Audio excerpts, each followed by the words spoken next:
villages, prevent this location from being chopped. Maybe even grab your watchtower and throw up the tower as well, just here, because that's going to be able to pick off the bird as well. And one Stimphilian bird free for Army Corps, and then the second one auto queued out, as well as Arcus from the military barracks. So Army Corps is dealing with this pressure quite well. He's going to be throwing up the manor as well, so any raid which comes onto this wood source here is going to be prevented pretty easily. And now the Stimphilian bird just going to be picking off as many units as it can, as fast as it can. Hell's Ravage does see this, he ups his towers. Maybe an idea to even just throw a tower down here if you want to be sneaky. You really need to be putting the pressure onto the Oranos player now. You can't just rely on outplaying him because you don't actually have the unit composition to outplay him. You need to kill off units and see what you can do there. Armico, on the other hand, just going to be building up an Arcus Stimphilian bird army, so really, really heavy wood. That's what our Arcus 60-35. So he's going to have to start some more villages on the gold sooner or later. But it looks like the farm. What else is he gathering from, food-wise? I can't actually find it. Oh, it was on the berries. Never mind. Don't mind me. Now Army Corps spotting that this gold expansion is coming up, using the Stimphilian bird to pick off that tower prevent it from going up. But there is still this tower up, and it looks like there's just going to be this little gap right here where he can just sort of sit his bird and just win like that. Hells does manage to hit the heroic Age 3 Sky. They're going to be trying to throw up a hill fort. I don't believe that Army Corps will let this happen that easily. The Stimphilian birds just does that much damage to buildings because it's pierced, because it has that 11 damage and it shoots like 3 shots at once.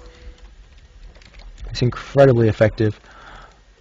Now the Prometheus is going to come in and try and take out this tower.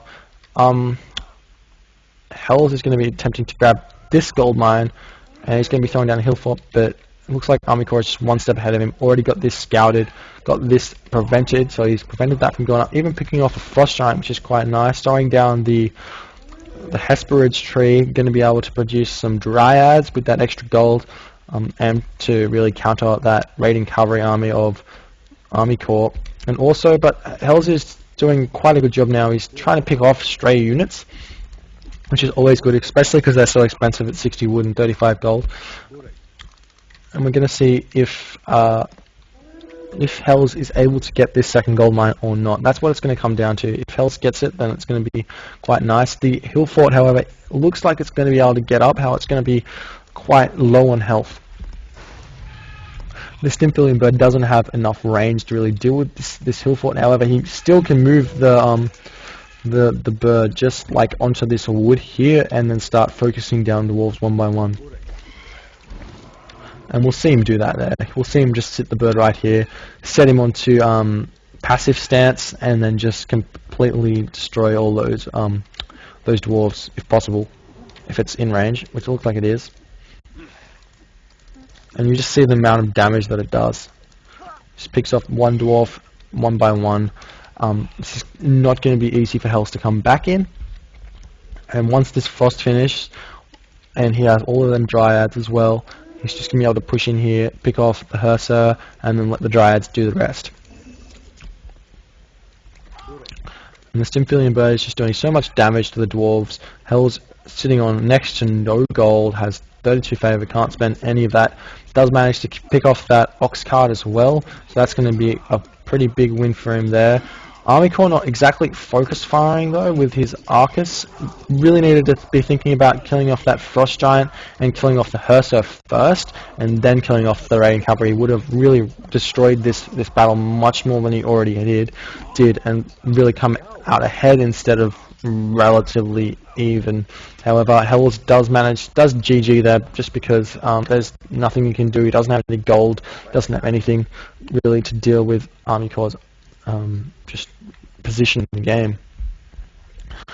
So the score in this series was 4-0. I can't really see a way that Hells would have won this game unless he really rushed extremely hard, like a forward temple, and then tried to pick off the gold mine or something like that, and then wood starved obviously with towers. That would have probably been the best way Hells could have dealt with this, but really hard to know exactly what an Oranos player can do when he has so many strategies in his arsenal. He could have 430'd himself, could have gone up at 4 minutes, 5 minutes, and just played normally, and would have raped any attack that Hells would have done. It really comes down to scouting. I think it could be interesting to try a double Ulfsark strategy where you sit on their hunt and you just see where they're gathering all their food from, and that's how you can determine what strategy they're doing. Because you saw that he had four or five villagers on food at a point when he should have had 2 villagers on food or something like that. You would have been able to tell, okay, he is fast broken, okay, I have to get really aggressive and try and wood starve, burn one of his back trees, and then prevent that tree. Obviously, there's 4 trees here, so it's going to be extremely hard to do so. But a tower here gets that bush, a tower here gets that forest.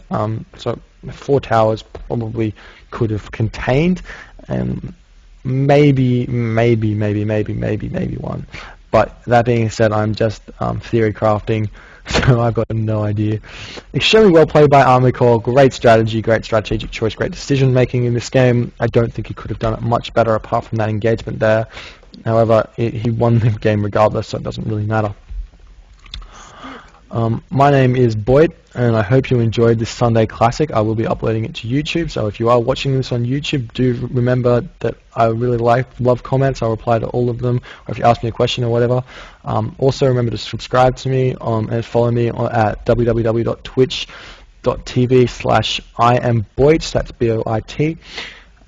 And I really love you all. Thanks for watching, and I'll see you guys next time.